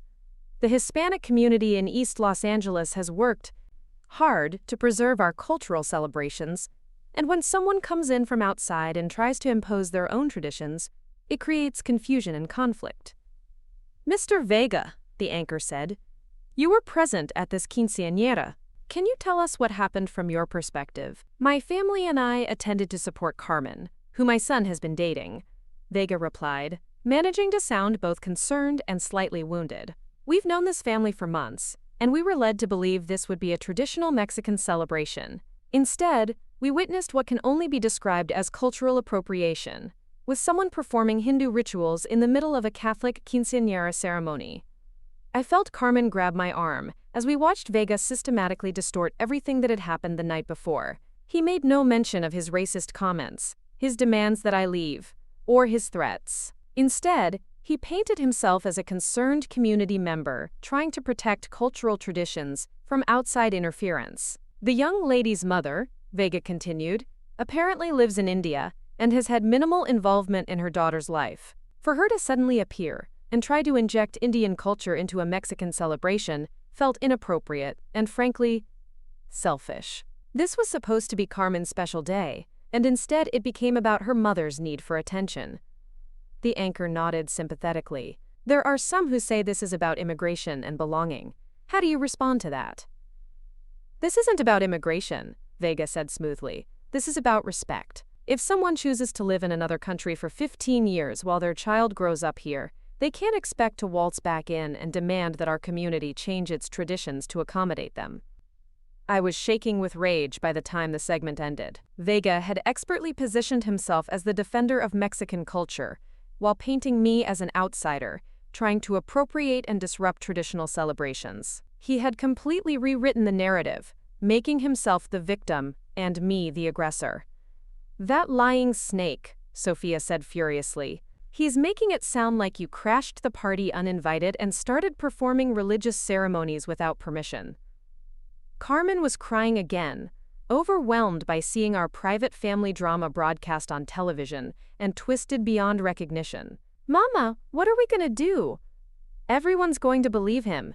He's a lawyer, he knows how to make himself sound credible. Before I could answer, Carmen's phone rang.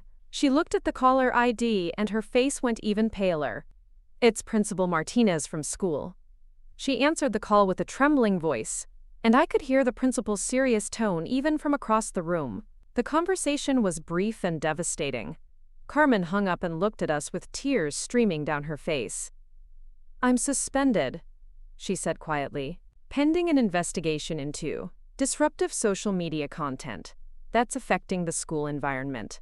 3 parents have already called complaining that their children were exposed to inappropriate religious displays through the videos and photos from last night.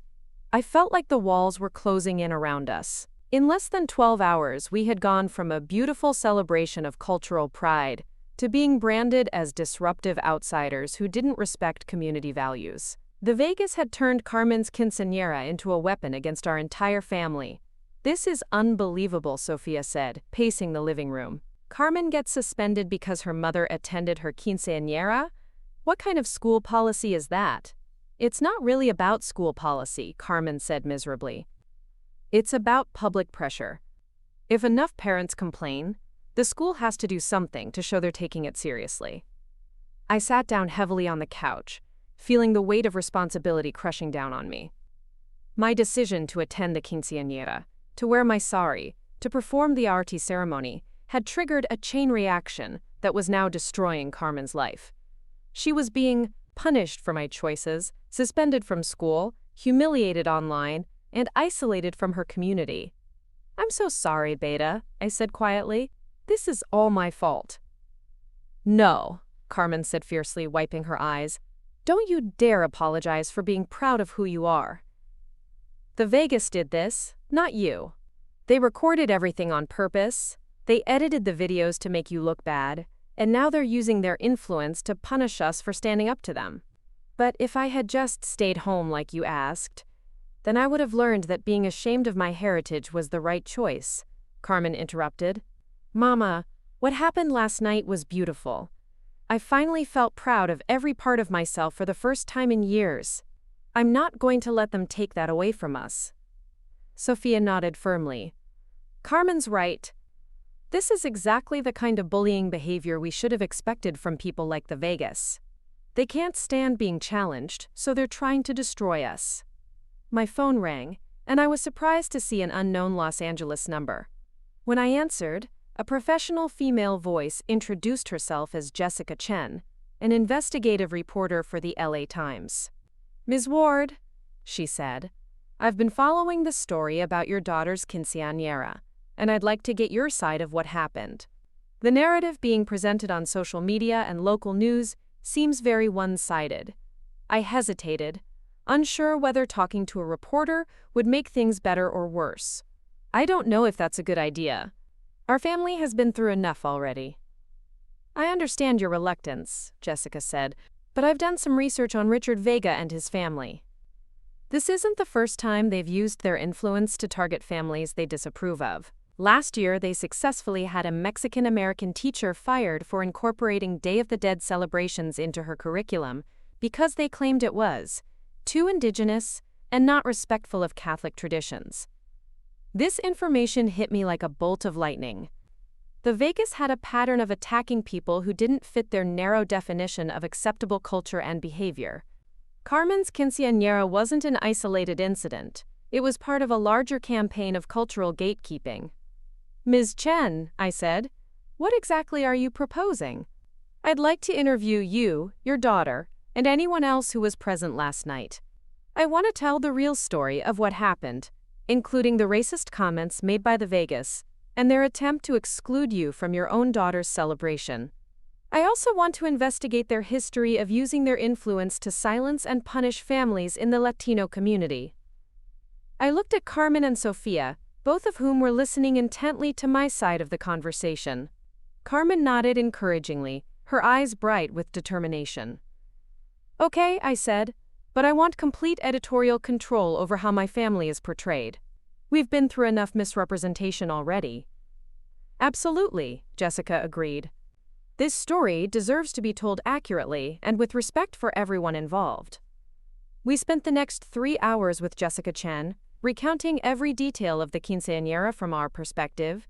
She recorded our interviews, took notes, and asked thoughtful questions that helped us articulate exactly what had happened and why it mattered. She also interviewed several guests who had witnessed the Vegas behavior and were willing to go on record about what they had seen and heard. But the real breakthrough came when Marcus arrived at the house, looking upset and carrying a manila envelope. "I need to show you something," he said grimly. "I found this in my dad's home office." He opened the envelope and pulled out printed emails and documents that made my blood run cold. They were communications between Richard Vega and several other prominent families in the community, planning what they called a, quote, cultural preservation campaign designed to maintain traditional values in East LA. "Look at this email from 3 weeks ago," Marcus said, pointing to a message from his father to Bay's someone named Patricia Morales. "He's writing about Carmen's quinceañera before it even happened. He says they need to monitor the event to ensure it doesn't become a multicultural circus that sets a bad precedent for future celebrations." Jessica Chen's eyes lit up as she read through the documents. "This is incredible. Your father was planning to disrupt the quinceañera before it even happened. He went there specifically looking for reasons to cause trouble." "It gets worse," Marcus said, flipping through more pages. Here's an email where he talks about making an example of Carmen's family to discourage other, mixed heritage, families from contaminating traditional Mexican celebrations. He literally used the word, contaminating. Carmen gasped, reading over his shoulder. "They were targeting us from the beginning. The whole thing was a setup." "But why?" Sofia asked. "Why would they care so much about one family's quinceañera?" Marcus looked uncomfortable, but answered honestly.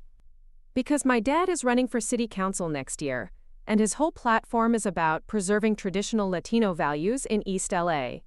He's been positioning himself as the candidate who will protect Hispanic culture from outside influences. Your family became a convenient target for his political campaign." The pieces were falling into place with sickening clarity. Richard Vega had used Carmen's quinceañera as a political opportunity, deliberately provoking a confrontation that he could then exploit to boost his own profile as a defender of cultural purity. The social media campaign, the news interview, even Carmen's suspension from school were all part of a calculated strategy to establish Vega as the community's cultural gatekeeper. "This is exactly what I needed," Jessica said, photographing the documents with Marcus's permission. "This proves that the Vegas planned this entire controversy for political gain. Your family was collateral damage in Richard Vega's campaign strategy." Over the next few days, Jessica worked tirelessly to investigate and verify every aspect of our story. She tracked down the anonymous social media accounts that had posted the edited videos and traced them back to a digital marketing firm that had been hired by Vega's unofficial campaign committee. She interviewed the teacher who had been fired the previous year and discovered a pattern of the Vegas targeting anyone who didn't conform to their narrow cultural expectations. But the most damaging evidence came from an unexpected source. One of the guests at Carmen's Quinceañera, a woman named Rosa Delgado who worked as a paralegal, had recorded the entire confrontation with the Vegas on her phone for her own protection. Unlike the edited videos that had been posted online, Rosa's recording captured everything: the Vegas, racist comments, their demands that I leave, their threats, and their storming out when Marcus chose to stay with Carmen. "I've seen too many families destroyed by people like the Vegas," Rosa told Jessica during her interview. "I knew someone needed to document what really happened, in case they tried to twist the story later," which is exactly what they did. When Jessica's article was published 5 days after the quinceañera, it was a bombshell that completely transformed the public narrative. The headline read, "Political candidate used racism to attack quinceañera family for campaign gain." The story meticulously documented the Vegas planning, their racist behavior at the party, and their coordinated social media campaign to destroy our family's reputation. The community's response was swift and overwhelming. The edited videos that had initially gone viral were now being shared alongside Rosa's complete recording, showing people exactly how the story had been manipulated. The comment sections that had previously been filled with attacks on our family were now flooded with support and outrage at the Vegas behavior. Carmen's principal called that same morning to inform her that her suspension had been lifted and that the school was conducting its own investigation into how community pressure had been allowed to influence their disciplinary decisions. 3 school board members publicly apologized for the rush to judgment and promised to implement new policies protecting students from retaliation for their families' cultural expressions. But the most satisfying vindication came from the community itself. Local Latino activists and cultural organizations issued a joint statement condemning the Vegas actions and declaring their support for multicultural celebrations that honored all aspects of families' heritage. The statement read, in part, "Culture is not a zero-sum game. Celebrating Indian traditions alongside Mexican traditions does not diminish Mexican culture. It enriches the entire community." Carmen received hundreds of messages from classmates, friends, and even strangers, expressing support and admiration for her courage in standing up to racism. Several families reached out to share their own stories of being targeted by the Vegas and their allies for not conforming to narrow cultural expectations. "Look at this," Carmen said, showing me a message from a girl in her grade. "She's half Mexican and half Korean, and she says the Vegas criticized her family for having kimchi at her quinceañera last year. She was so scared of causing drama that she made her Korean grandmother stay in the car during the ceremony." The revelation that the Vegas had been systematically policing cultural expression in the community for years sparked a broader conversation about identity, belonging, and the difference between cultural preservation and cultural gatekeeping. Carmen became an unexpected spokesperson for this movement, giving interviews about the importance of embracing all aspects of multicultural identity. "Being half Mexican and half Indian doesn't make me confused or incomplete," she told one reporter. "It makes me a bridge between 2 beautiful cultures. My quinceañera wasn't about choosing one heritage over another. It was about celebrating the fullness of who I am." Richard Vega's response to the exposure was predictably defensive and damaging to his own cause. He held a press conference where he doubled down on his position, claiming that, quote, "maintaining cultural purity was essential for preserving Latino identity in Los Angeles." The more he talked, the worse he made his situation, coming across as exactly the kind of narrow-minded bigot that Jessica's article had portrayed him to be. His city council campaign imploded within a week. Major Latino organizations withdrew their endorsements, his primary opponent received a surge of donations and volunteer support, and several city council members publicly distanced themselves from his candidacy. The man who had tried to use our family's quinceañera to boost his political career had instead destroyed it completely. But the most meaningful response came from an unexpected source: the Indian community in Los Angeles. Word of our story had spread through social media and community networks, and Carmen began receiving invitations to cultural events, offers of mentorship, and requests to speak about multicultural identity at temples and community centers. "I've been living in LA for 20 years, one woman told Carmen at a Diwali celebration we attended together. and I've never seen anyone stand up for Indian culture with such courage and grace. You made all of us proud." Carmen was flourishing in ways I had never expected. The experience of defending her heritage had given her a confidence and sense of purpose that transformed every aspect of her life. She started a multicultural club at school, began taking Hindi lessons online, and even convinced Marcus to join her in learning about Indian philosophy and traditions. "I think what I love most about Carmen's heritage," Marcus told me one evening over dinner, "is how it's taught her to see connections instead of divisions. She doesn't see herself as half of two things. She sees herself as fully part of a global human family." The transformation in Carmen's relationship with her Indian identity was remarkable to witness. She began incorporating Hindi phrases into her daily conversation, wearing saris to special occasions, and even attempted to cook Indian food with varying degrees of success. But more importantly, she started asking questions about my life in Mumbai, my work, my friends, and the experiences that had shaped me during our years apart. "Tell me about the first time you felt truly successful in your career," she asked one night as we video called Priya and my other family members in Mumbai. "I want to understand what drove you to work so hard all those years." These conversations helped me realize that Carmen's anger about my absence hadn't just been about missing her childhood.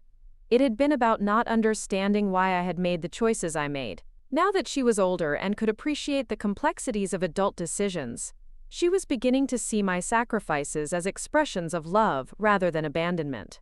"I think I understand now why you stayed in Mumbai," she said during one of our late-night talks. "You weren't running away from me, you were building something important. You were proving that women like us could succeed anywhere in the world, and that gave me the foundation to believe I could do anything too." The visa for Carmen's summer trip to Mumbai was approved, and we began planning what would be our first extended time together since she was 3 years old. I arranged to take vacation time from work so I could show her around the city, introduce her to my colleagues and friends, and help her connect with the Indian side of her heritage in a meaningful way. "I'm nervous," she admitted as we discussed the trip. "What if I don't fit in there either? What if I'm not Indian enough for India?" "Beta," I said, using the endearment that had become natural again. "You don't have to prove your Indianness to anyone. You just have to be yourself and let people see the beautiful person you've become." But even as we planned for the future, we continued to deal with the aftermath of the Quinceañera controversy. While the community's response had been overwhelmingly supportive, there were still pockets of resistance and resentment. Some families aligned with the Vegas continued to spread negative rumors about us, and Carmen occasionally faced hostility from classmates whose parents disapproved of the attention our story had received. Mrs. Gonzalez pulled her daughter out of my chemistry class, Carmen told me one day, because she doesn't want her associating with someone who caused so much drama in the community.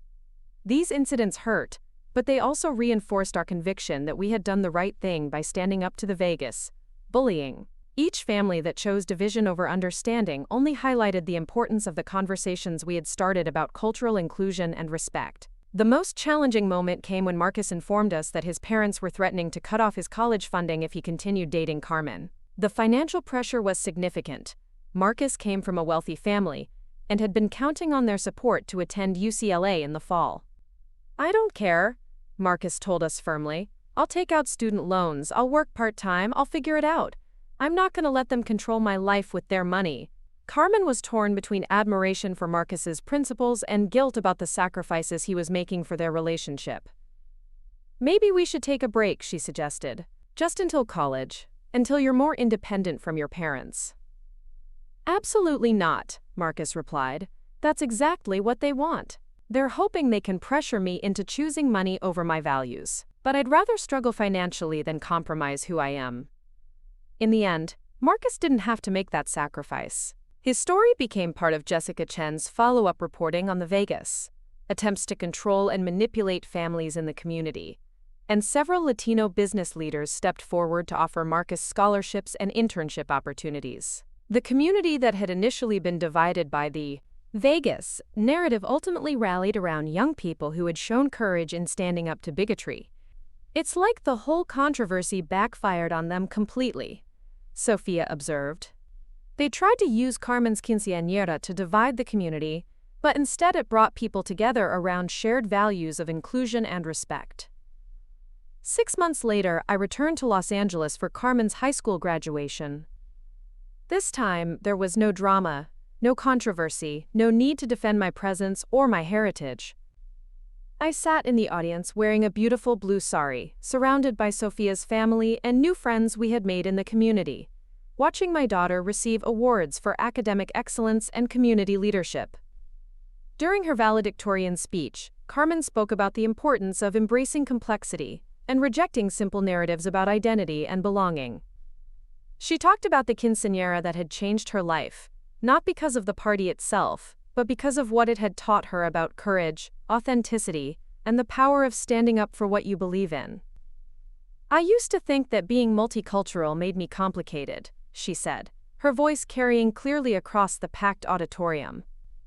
"I thought I had to choose between different parts of my heritage, that I couldn't be fully Mexican and fully Indian at the same time.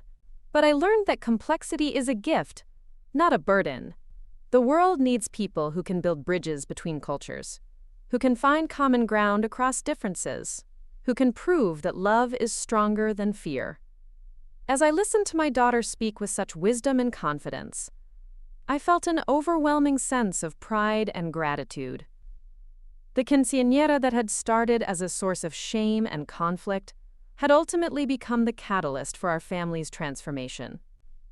Carmen had not only embraced her multicultural identity, she had become a leader and advocate for other young people struggling with similar issues. After the graduation ceremony, we celebrated at Sofia's house with a party that perfectly captured who we had become as a family. The menu included tamales and biryani, the music ranged from mariachi to Bollywood, and the guest list reflected the diverse community of friends and supporters we had built over the past months. "This is how every celebration should be," one of Carmen's teachers told me. "Inclusive, joyful, and authentic to the people being honored." As the evening wound down and I prepared to return to Mumbai the next day, Carmen and I sat on Sofia's front porch talking about her upcoming trip to India and our plans for the future. "I've been thinking," Carmen said, "about what I want to study in college. I think I want to major in international relations and cultural anthropology. I want to understand how different cultures can work together instead of against each other." "That sounds perfect for you," I said. "You have a unique perspective that could really make a difference in the world." "I hope so," Carmen replied. "I want to make sure that other kids don't have to go through what I went through, feeling like they have to hide parts of themselves to be accepted. I want to help create a world where multicultural identity is seen as a strength, not a problem to be solved." As I hugged my daughter goodbye the next morning, I reflected on how much had changed since that first night when she had asked me to hide in the basement. The girl who had once been ashamed of her Indian heritage was now planning to dedicate her career to celebrating cultural diversity. The quinceañera that she had wanted to keep me away from had become the foundation for a stronger, more authentic relationship between us. The Vegas had tried to use our family's story as a weapon in their campaign of cultural gatekeeping, but their plan had backfired spectacularly. Instead of dividing the community, the controversy had sparked important conversations about inclusion, respect, and the beauty of multicultural families. Instead of silencing us, their attacks had given us a platform to advocate for other families facing similar challenges. Most importantly, Carmen had learned that she didn't have to choose between different parts of her heritage. She could be proudly Mexican and proudly Indian, honoring both sides of her family while creating her own unique path forward. The quinceañera that had once represented her shame had become a symbol of her strength. As my plane lifted off from LAX, carrying me back to Mumbai with a heart full of hope and pride, I knew that our story was far from over. Carmen would visit me in a few weeks. Marcus would continue to support her dreams despite his parents' disapproval, and Sofia would keep being the anchor that held our unconventional family together. But most importantly, we had proven that love really is stronger than fear, that authentic relationships are worth fighting for, and that standing up for who you are can transform not just your own life, but your entire community. The quinceañera had ended, but the celebration of our multicultural identity would continue for generations to come. Up next, you've got two more standout stories right on your screen. If this one hit the mark, you won't want to pass these up. Just click and check them out.